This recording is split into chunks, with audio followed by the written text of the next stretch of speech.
Como decíamos ayer. Qué lindo, Fray Luis de León. Muy bien. ¿Qué tal, amigos? Bienvenidos a una nueva misión que, como decíamos ayer, pertenece a La Última Página. Aquí estamos nuevamente, como todos los lunes, firmes al pie del cañón. Y bueno, saludo a quien funciona como soporte, como fuerza vital, como contrabalanceo de esta dupla. Saluda a Sebastián. En ausencia de alguien mejor, está por ahí. Claro, exactamente.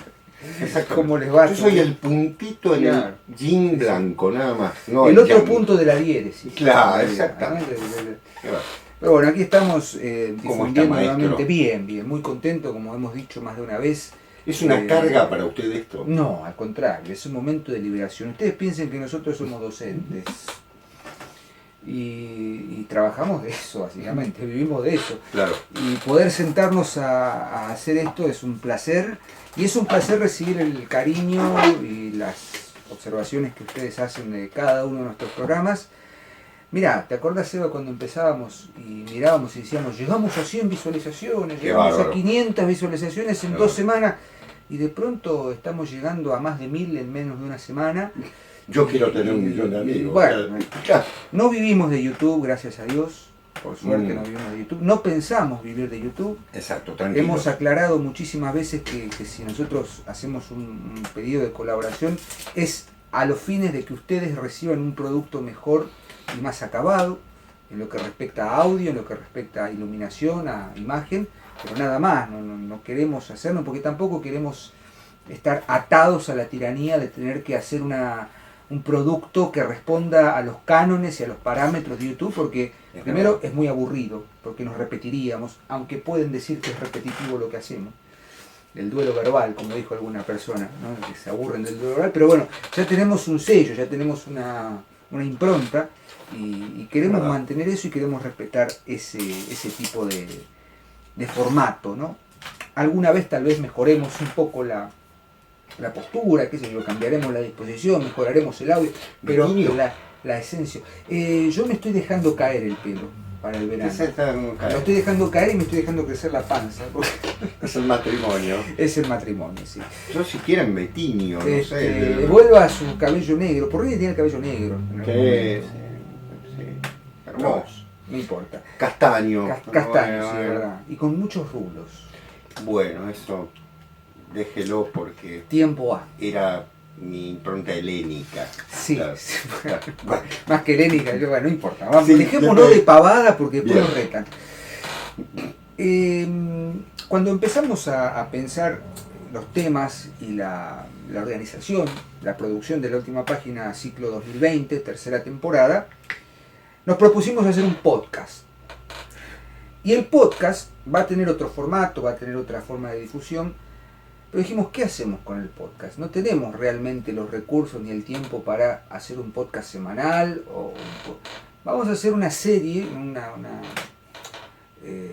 ¿cómo decirlo? Una lista de no me sale la palabra que estoy buscando. Un catálogo. Un catálogo no, sería algo así como una selección. Una selección, muy bien. Yo diría una serie de 10, 15 podcasts en todo el año sobre alguna temática que realmente durante los últimos 2 o 3 años nos ha venido obsesionando. En el año 2018, ambos conocimos las ideas de Ángel Pareta y a partir de ahí fue como encontrar la punta del iceberg o digamos el disparador para ideas que ya veníamos pensando sin ponerle nombre. Es bueno reconocerlo. Es bueno reconocer que gracias a las ideas y a la cicateo, digamos, continuo, el espoloneo de lo que Ángel significa en el mundo de la crítica de cine y de una postura filosófica y estética sobre el arte, nos dio 3 o 4 conceptos esenciales para darle un giro, para darle una vuelta de tuerca y para pensar algo que veníamos masticando por diversos rumbos y llegamos a una instancia, digamos, de acuerdo, de mancomunión de ideas, y es así que hoy, en La Última Página, vamos a hacer una especie de introducción general a un trabajo sobre el cual estamos trabajando, porque también, valga decirlo, este espacio vamos a empezar también a usarlo como un espacio de, permítanseme el término vulgar, autobombo, ¿no? Humildemente, Sebastián tiene mucha más trayectoria en esto, tiene más de 5 libros publicados sobre temáticas duras, sobre lingüística, sobre gramática, sobre mitología, sobre cultura helénica y demás. Yo humildemente junto con él hemos publicado un libro, he publicado el año pasado el libro sobre Shakespeare, pero seguimos escribiendo, seguimos pensando, porque entendemos que es la única forma real de ser consecuentes con lo que decimos y con lo que hacemos. ¿Sí? Yo, por mi caso particular, no escribo ficción, y si la escribo queda en un cajón. Yo la conozco. Cuando muera, tal vez alguna persona, algún heredero encontrará esos baúles y los publicará como obra póstuma, y yo no me enteraré de los desastres que eso genera. Pero bueno. Y el señor sí se atrevió, pero el señor tiene pluma de escritor. No. Tiene 2 volúmenes de cuentos y probablemente algún volumen que está ahí dando vueltas, y me cayó la boca. Por favor. Digo, no somos escritores de ficción, yo por lo menos me hago cargo, somos lectores. Y como lectores, Sí. siguiendo el principio borgiano de escribir lo que se lee, que en realidad no es borgiano, yo pero lo bautizo es el como espíritu. a la Borges, digamos, Uh-huh. a la Borges.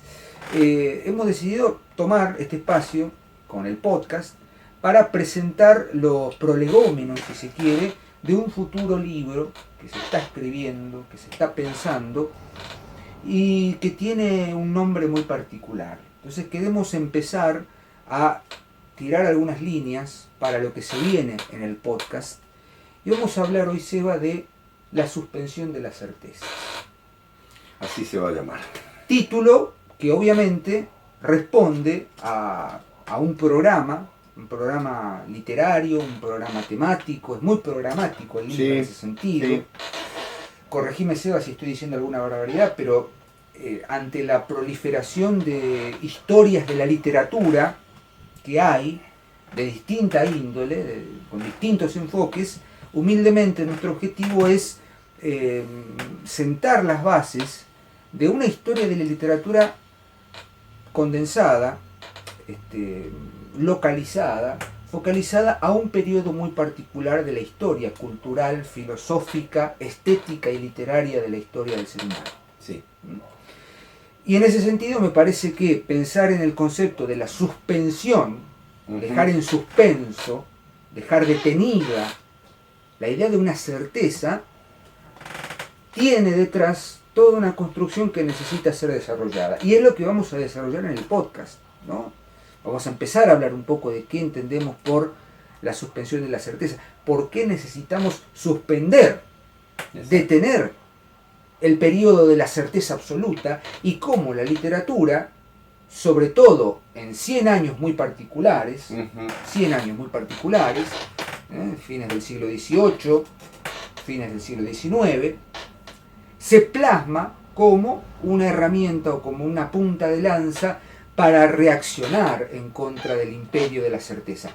Ya hemos adelantado algo allá a principios del año siglo XVIII, del año 2018, en el primer año de la última página, cuando dedicamos 2 programas al concepto de simbolismo y literatura, y hablábamos del advenimiento de la revolución industrial, cuando hicimos el programa sobre Ernest Junger, programa que considero epigonal en el crecimiento de la última página, porque fue el programa que abrió de alguna manera el abanico para que nos permitiéramos hablar de cosas que nos interesaban, y eso derivó en muchísimas repercusiones muy positivas, negativas y muchísimas más.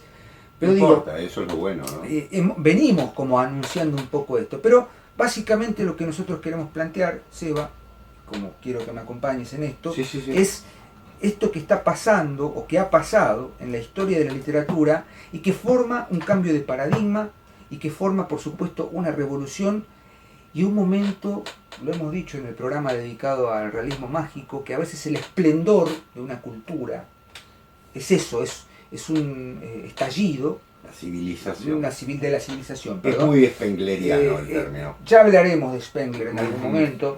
Digo, el esplendor de un estado idílico, Sí, es momentáneo, sí, y después lo que queda, la explosión, porque hablamos en nuestro libro de una metáfora asociada con un dispositivo que explota, ¿no? Que se expande y que tiene de algún modo esquirlas que se van, vuelvo a decir la palabra, expandiendo. Ángel dirá en diáspora, entrar en diáspora. Exacto. Y Ángel lo toma, por supuesto, desde una mirada tradicional, digamos, de la circulación o la operación de datos tradicionales, y nosotros tratamos de ver qué pasa con la literatura, porque Ángel ha hecho un trabajo colosal, admirable y respetable con el cine. El cine como último espacio de recuperación de datos tradicionales. Y lo ha hecho durante 40 años, se ha tomado el trabajo. Humildemente nosotros llevamos 2 o 3 años, nos quedan todavía unos 37 años para seguir pensando esto. Sí, vas a llegar, tranquilo. La tecnología va a avanzar muchísimo para Mario Bunge voy a hacer. Bueno, vaya nuestro sentido homenaje al doctor Bunge, que hace unos días nos ha dejado. El hombre más antimetafísico sí, que se pueda pensar, pero un gran pensador. Un gran pensador. Un gran pensador. Argentino. Sí. Otro de las víctimas del sistema argentino. Entonces, para no perder el hilo de la argumentación, vamos a sentar hoy las bases de lo que es este trabajo y vamos a empezar a pensar entre todos por qué hablamos de la suspensión de las certezas. Muy bueno. Yo digo, si te parece, hablaría de qué es lo que ocurrió. Es decir, cuando hablamos de suspensión de las certezas, inevitablemente vamos a hablar de Occidente. En Occidente ocurrió un hecho que para muchos puede parecer maravilloso, que es la llegada de la modernidad. Es decir, Oriente no vivió eso, sí fue subsumido por eso. Desde el periodo del siglo XIX al siglo XX uno puede decir que ya Oriente empieza a perder su propia característica. Por eso esta idea de que vamos en busca de Oriente para, bueno, hay que ver en qué sentido. Y creo que en el programa sobre Japón lo dejamos ver. Y también en el programa, uno de los primeros programas de la primera temporada, Oriente y Occidente. Oriente y Occidente. No, miento. Sí, con Guénon. Con Guénon, exactamente. La crisis del mundo moderno. El mundo moderno, la superstición de la ciencia, ¿no? Los conceptos. Guénon lo tenía muy claro, siendo un occidental. Claro. Bien occidental, claro. En el sentido de su cuna, digamos, era francés. Y su iniciación, literalmente, en una tradición oriental ancestral. Exacto. Bueno, valga decir que de alguna manera nosotros no es que, digamos, en la Edad Media se vivía en el paraíso, porque los paraísos ya están perdidos. Se construyen sobre la base de mentiras, en algún sentido, en la vida cotidiana. Eso se llama utopía y después vamos a hablar de las utopías. Pero sí que con la llegada de la modernidad se pierde una capacidad de conocimiento. ¿Qué quiero decir? Hasta la Edad Media, la capacidad de conocimiento del ser humano estaba ligada a un conocimiento empírico, es decir, los antiguos sabían que el agua hervía a 100 grados, no eran tarados. Sabían también que si tiraban una piedra se rompía un vidrio. Posiblemente ciertas leyes no se podían explicar todavía. Había ciencia, de hecho yo les recomiendo investigar sobre la ciencia en Oriente y se van a dar cuenta de que hay un avance impresionante. Los grandes avances de Occidente en realidad están hurtados, ¿no? Pongamos por caso la imprenta, ya existía en China, ¿sí? Pongamos por caso la pólvora, ya existía en el mismo lugar. Todo lo que tenía que ver con los principios de balística y demás. Pero hay una capacidad de conocimiento, que es un conocimiento suprarracional, como lo hemos nombrado, que es un conocimiento que perdimos. Los occidentales lo perdimos. Y que tiene su acá viene lo que bien decía Diego, un periodo en el cual eso empieza a, digamos así, a sentirse en diáspora. Yo diría que el canto del cisne está con Dante, pero que hay alguien que posteriormente lo sostiene, ¿sí? Sabiendo que ya es difícil de transmitir, que es Shakespeare y en algún caso Rabelais. Cervantes, ¿por qué no? ¿Sí? Es decir, hasta la Edad Media uno hablaría de un periodo en el cual el simbolismo está vivo, Huizinga presente, ¿no? Pero ahí nace algo por lo cual podemos criticar enormemente el orden social, que tiene que ver con el nacimiento del capitalismo. En ese momento nace el capitalismo, nace el crédito usurario. Ustedes me dirán, pero bueno, una sociedad se tiene que vivir, se vive con crédito, se mueve con el crédito. Sí, por supuesto. Sí, eso existió en toda época. La moneda es antigua como el mundo y, bueno, de hecho está avanzada, el término es un término frigio, ¿no? La moneda es una diosa. Pero tiene que ver fundamentalmente con la idea de que incentivo el crecimiento, motivo aquello que hace un bien a la sociedad y no con el horror financiero que va a provocar un homo economicus, es decir, un ser humano que tiene una sola dimensión, que es la dimensión de lo práctico, exclusivamente de lo, digamos, contingente y que no tiene trascendencia. En el siglo XV se vive esto. Nacen los bancos, nace el sistema financiero como lo conocemos, todavía no tan corrupto como el que tenemos hoy en día, pero para el arte, para la metafísica, para lo que nosotros consideramos el orden, digamos así, social en el buen sentido, nace un sistema que mata al ser humano. Lo aísla de la naturaleza, lo vuelve antinítico, lo convierte en un ser que puede responder a todo, que tiene su respuesta en Descartes, que tiene su respuesta en Kant, que tiene su respuesta en todos los sistemas filosóficos occidentales posteriores. Y yo hablaría de 5 etapas, si me permitís, digo, del capitalismo. Una primera etapa que tiene que ver con el crédito, que si ustedes leen la Divina Comedia van a encontrar la condena de Dante a eso. Dante está viendo, por eso es un visionario, no porque vio el paraíso, sino porque está viendo que nos vamos al tacho, digamos así. Una segunda etapa que es el comercio y el colonialismo, debido a que el comercio es limitado, hay que salir a colonizar.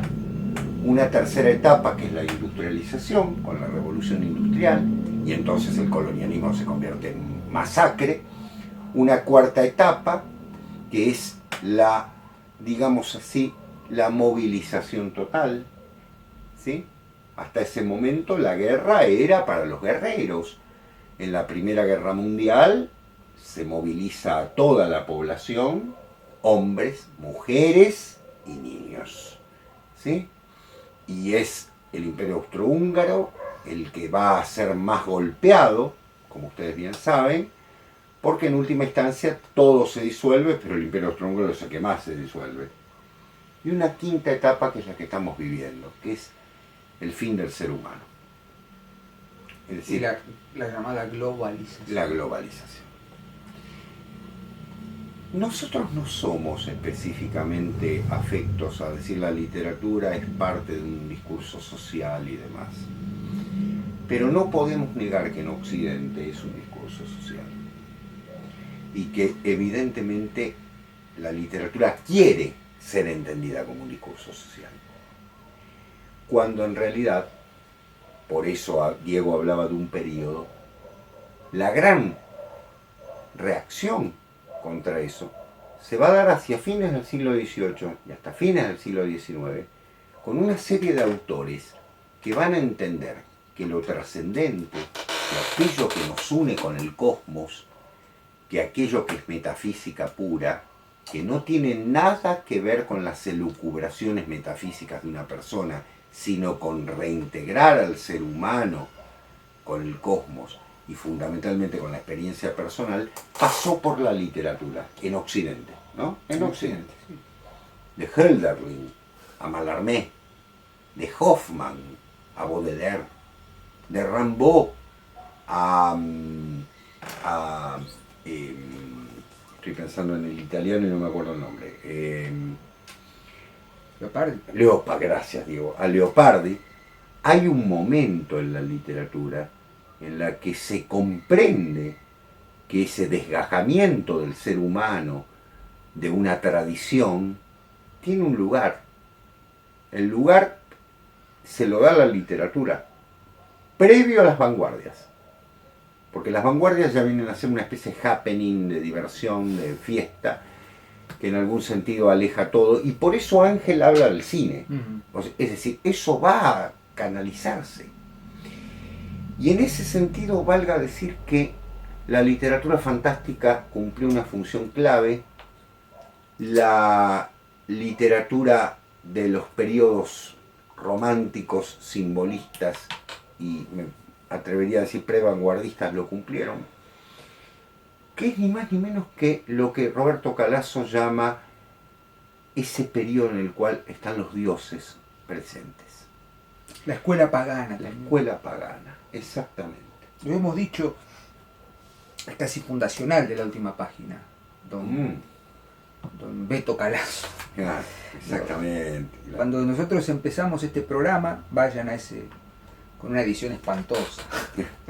Bueno. Estábamos ahí en un rincón, mal enfocada la cámara, bueno, estábamos con un ventilador porque hacía 40 grados de calor, y dijimos, vamos a lanzarnos, hablamos 40 minutos de Roberto Calasso. De alguna manera, ya estábamos pensando en esto.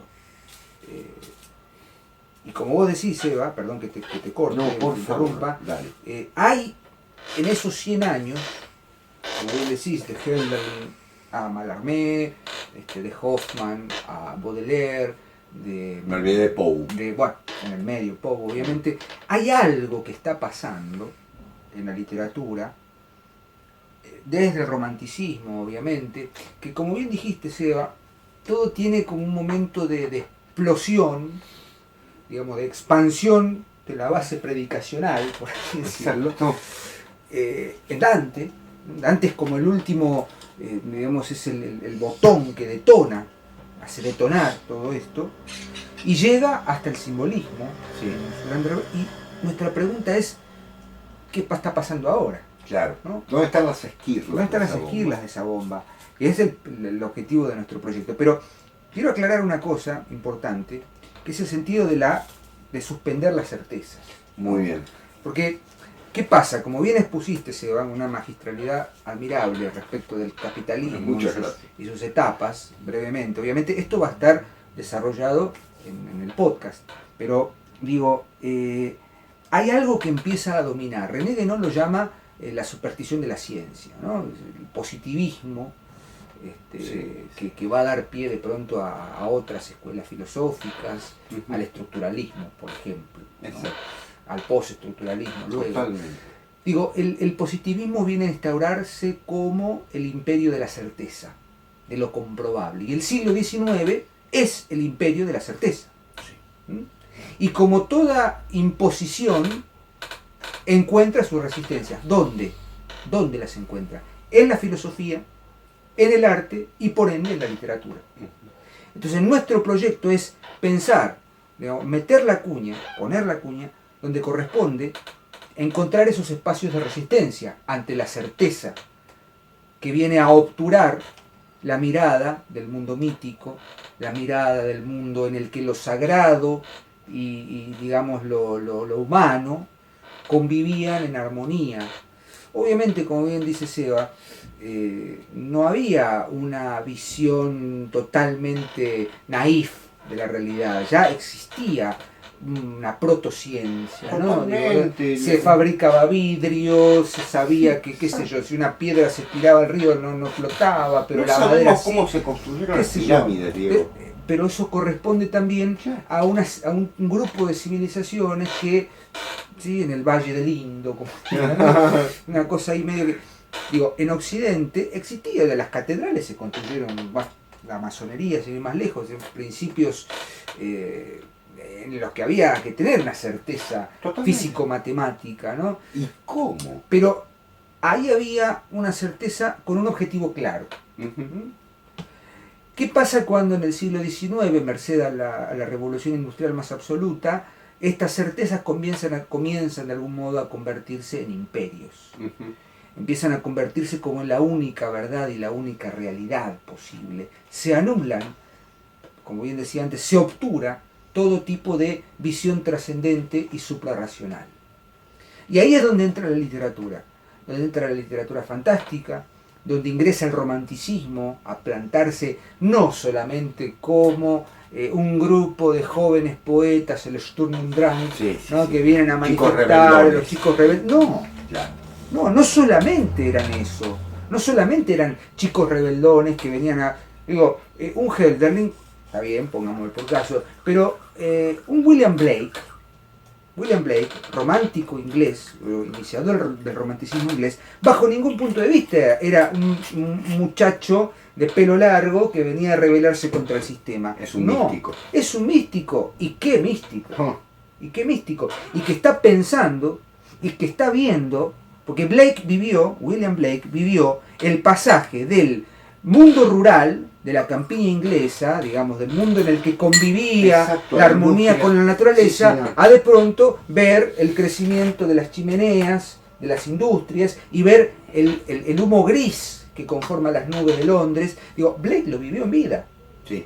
Fines del siglo XVIII, principio del XIX. Vean los grabados de Blake, sin ir más lejos. Lean El matrimonio del cielo y del infierno, de Blake, Cantos de inocencia, de Blake. William Blake, como uno de los iniciadores del romanticismo, es un poeta que, con todas sus particularidades, está reaccionando en contra del advenimiento de ese imperio de la certeza. Mary Shelley, en Frankenstein, que ya lo hemos dicho, en el programa que le dedicáramos allá en el 2018, 200 años de los 200 años de Frankenstein, es una novela en la que se está poniendo en tela de juicio la discusión que venía desde la filosofía alemana y de las tertulias de discusión inglesas en las que Coleridge participó de alguna manera, que es esto de la forma orgánica versus la forma mecánica. Sí. Porque Frankenstein, ¿qué es? Es la forma inorgánica, porque es un monstruo construido, digamos, la bestia que construye Frankenstein, ¿no? Digamos, la criatura es una conjunción de organismos muertos, claro, que cobran vida gracias a movimientos o, digamos, operaciones de la alquimia, no de la ciencia. Entonces se confunde. Pero Frankenstein es una especie de creación metafísica, porque interviene lo orgánico, muerto, lo putrefacto, los restos de la sociedad. Materia negra. La materia negra iluminada por la materia alquímica. ¿Y qué es la criatura? Es un poeta. Es un poeta. Que ¿Cómo habla Frankenstein? ¿Cómo habla? ¿Y a quién lee? Claro. Lee a Goethe. Sí. Lee las penas del joven Werther. Sí. Y digo, está bien, uno cae fácilmente en la fórmula de los románticos eran unos sensibleros que hablaban, se rebelaban, que bueno, sí. el toro, iba a decir un insulto, me voy a controlar, no falta un pelo duro, claro, que dice, no, Esteban Echeverría escribió El Matadero y la escena del toro representa el espíritu rebelde del romanticismo. No caigamos en el facilismo, es decir, ahí estamos hablando de otra cuestión. Si vamos a reducir el romanticismo a la sensiblería barata, claro, a los sentimientos de Frankenstein, estamos en el horno. Hay algo más, hay una operación con datos tradicionales, citando a Anton Pareta.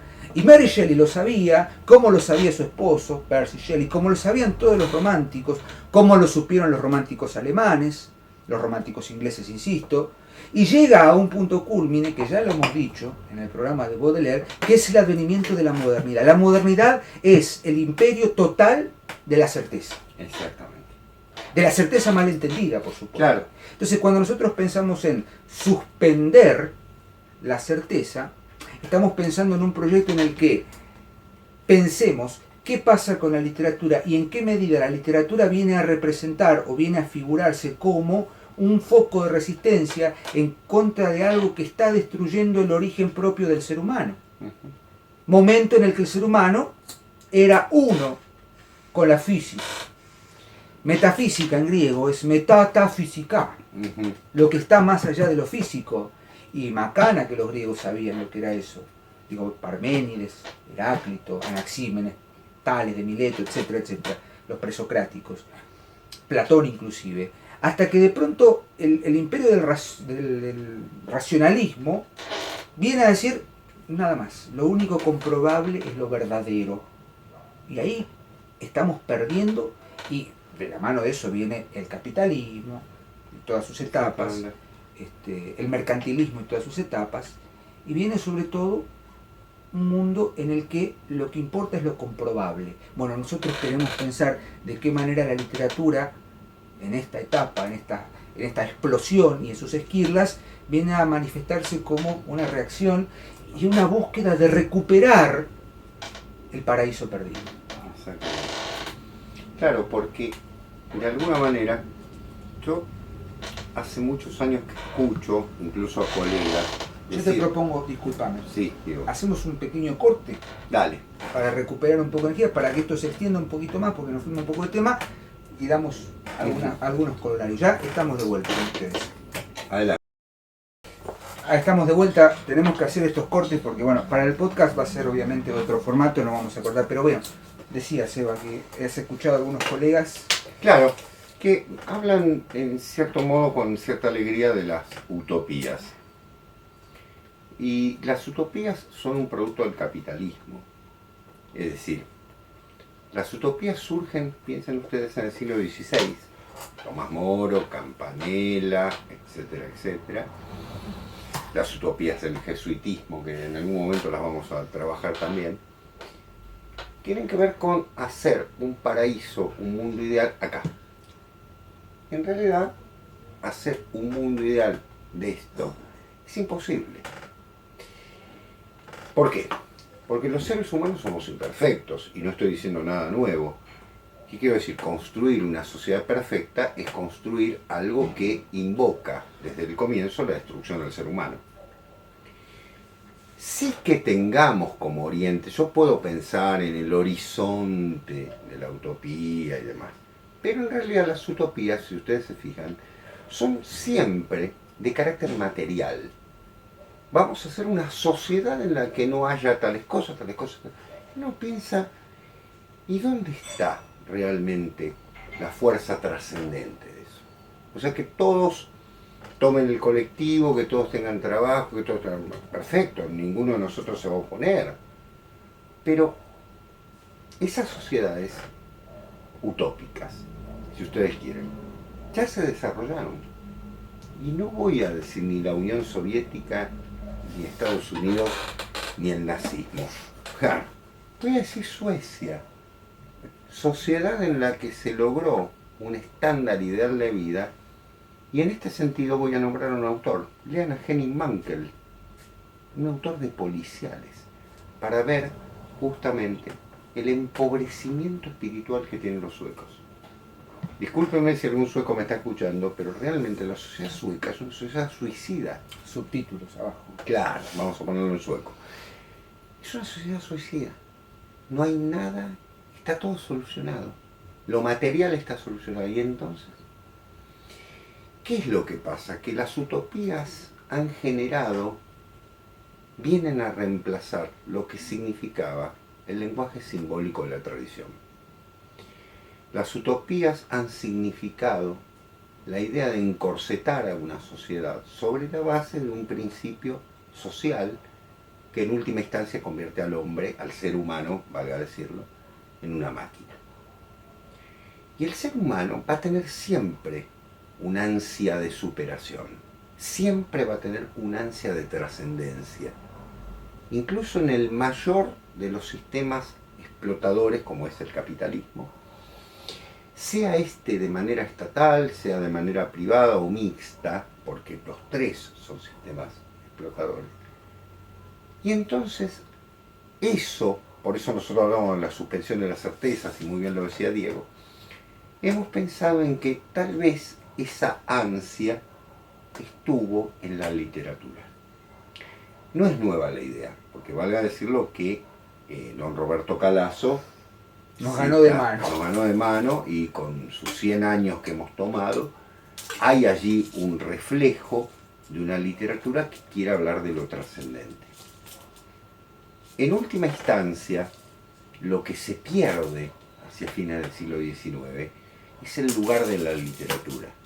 La literatura se convierte en un juego, por eso vamos a hablar en otro programa de las prevanguardias,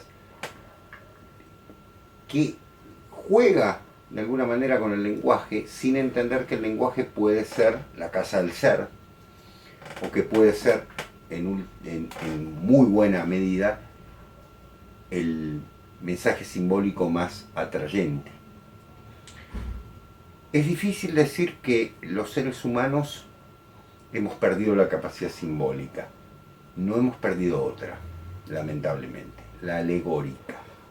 Por eso estamos sentados ante una imagen y vivimos de imágenes, ¿no? Yo veo a los seres humanos apretando sus pulgares sobre ciertos aparatos todo el día y me digo, ¿qué esclavitud? Porque realmente no hay ningún desarrollo de ninguna capacidad en otro sentido, sea trascendente, sea incluso desde el punto de vista racional. Yo creo que hay una vuelta de tuerca. Vivimos la suprarracionalidad, vivimos la racionalidad, y soy spengleriano en ese sentido, porque me permito pensar que tal vez en un momento de decadencia ahora estemos viviendo directamente una etapa mucho más oscura. Claro, estas cosas parecen ocultistas, pero ustedes saben que el término lo oculto surge en el siglo XV y XVI para referirse a las ciencias que eran luminosas. Se tienen que ocultar, inevitablemente. Perseguidas por los organismos oficiales, iglesias, poderes del Estado y demás, se convierten en ocultas y se degeneran también. Ha dado cosas espantosas, ¿por qué no decirlo? En el siglo XX ha dado algo que muchas personas defienden, que se llama nazismo. El nazismo es el elemento de un elemento oculto, no de un elemento trascendente. Nunca es un elemento trascendente. Porque si hay algo que tiene que ver con el sacrificio, como lo dice Roberto Calasso muy claramente, el sacrificio tiene que ver con la trascendencia y tiene que ver con los dioses. No con una raza, ni con una palabra, ni con un tipo de creencia, ni con una orientación ideológica, ni lo que fuere. Las ideologías nacen en el siglo XVIII. Así que, por otra parte, son todos problemas de la modernidad. La discusión sobre la trascendencia es algo que con Diego nos hemos pensado, ¿dónde está en la literatura? ¿Dónde está? Vuelve a aparecer, inconscientemente a veces, inconscientemente, en autores que menos pensamos. No es necesario, ya se los decíamos con Bioy Casares, no es necesario ponerse una cruz y salir. Yo a veces discuto con ciertos católicos que dicen, ¿por qué no salimos a defender los autores católicos? Porque realmente la trascendencia a veces no pasa por ellos, ¿eh? No pasa por Hugo Wast, ¿sí? Yo sé que con esto me gano un millón de enemigos, no pasa por Hugo Wast. Como decimos siempre, vengan de a uno. Eso es cáscara, es formalismo. ¿Dónde puede estar la trascendencia? En Bioy Casares, en Borges. ¿Dónde puede estar? En Poe, fundamentalmente, en Mallarmé, en Baudelaire. Tildados de malditos. Y sí, hoy en día nosotros, Diego y yo, somos malditos. Pero porque estamos nuevamente dominados por el imperio de lo que tiene que ser certero. Claro. ¿Yo qué soy? Yo soy un maldito. Inclusive en la incapacidad de poder nomenclar, de hacer una nomenclatura. Claro. Hay una necesidad de taxonomizar todo. Sí.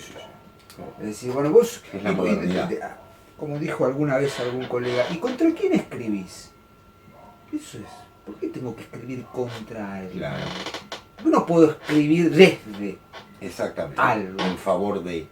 Que es la tradición, que es la trascendencia. Exactamente. La certeza viene a constituirse como el sumum absolutista de lo verdadero. Exactamente. Y la verdad, citando a Aristóteles, no es tan fácil de leer. Totalmente. La virtud, Totalmente. ¿no? Poniéndonos un poco aristotélicos, es otra cosa.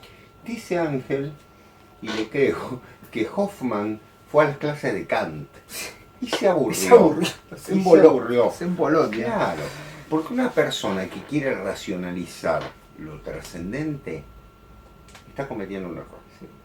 La trascendencia, perdón por Kant, por quien tengo enorme respeto, pero Kant quiso poner en un modelo racional, en un modelo, si se quiere, empírico racional, y hablar de, obviamente, de ciertos elementos previos, ¿no?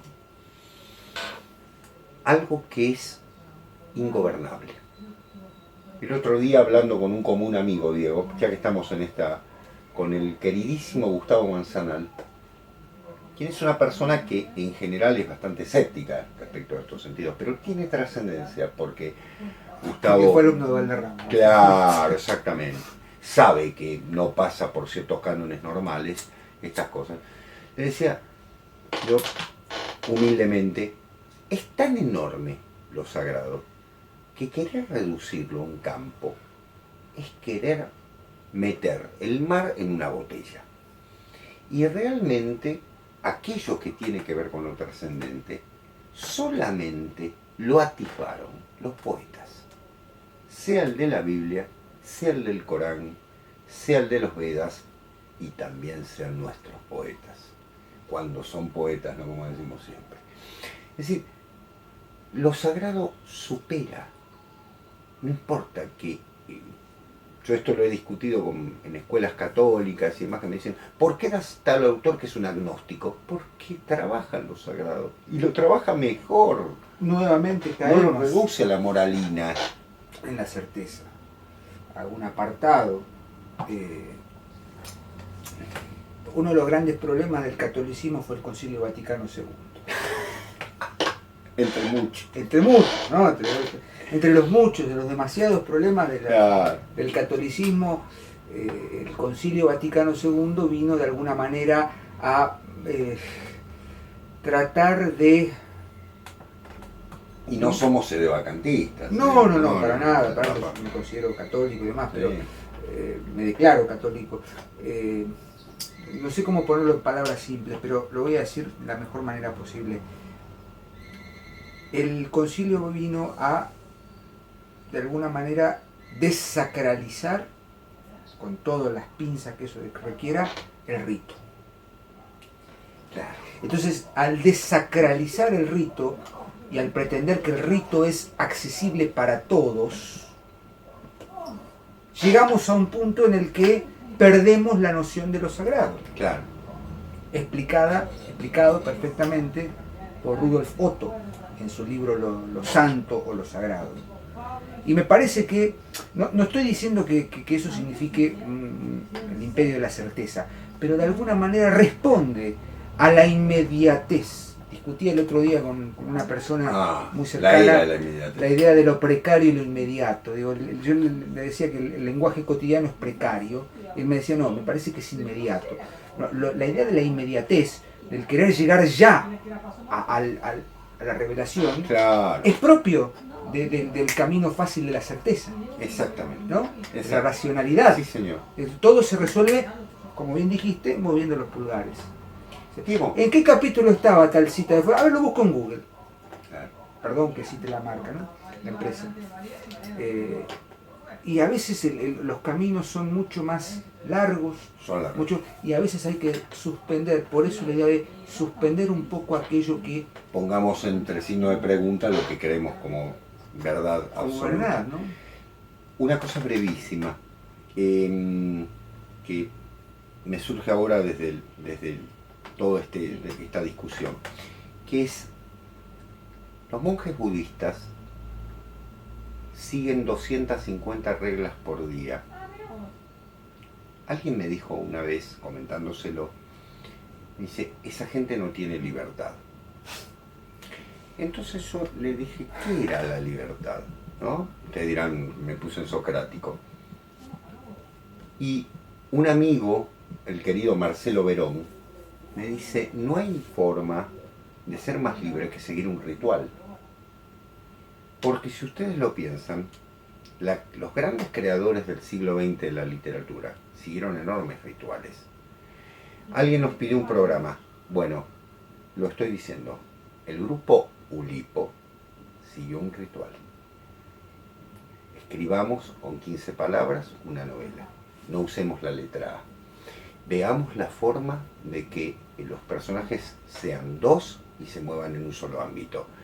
Hagamos una novela en la que se crucen las cartas del tarot, como las de Italo Calvino. Que todo ocurra en 24 horas, como la gran novela de Georges Perec. No usemos el indicativo, usemos el subjuntivo, como otra gran novela de Georges Perec, Las cosas, ¿no? ¿Qué quiero decir? No hay nada más libre que sumirse a un ritual. Y la certeza nos sumerge en el rito o en el ritual sin religión. Sí, exacto. Y ahí nos detenemos. Próximamente, la suspensión de las certezas en todas las librerías del país. ¿O no? Y nosotros nos veremos el próximo lunes. Disculpen por este paréntesis que nos tomamos, pero seguiremos charlando y discutiendo esto en el podcast que ya está por salir. Gracias por estar ahí, Seba. Gracias a vos, Un gusto estar en tu casa y en tu biblioteca y a seguir leyendo. Nos vemos el próximo lunes. Adiós, gracias.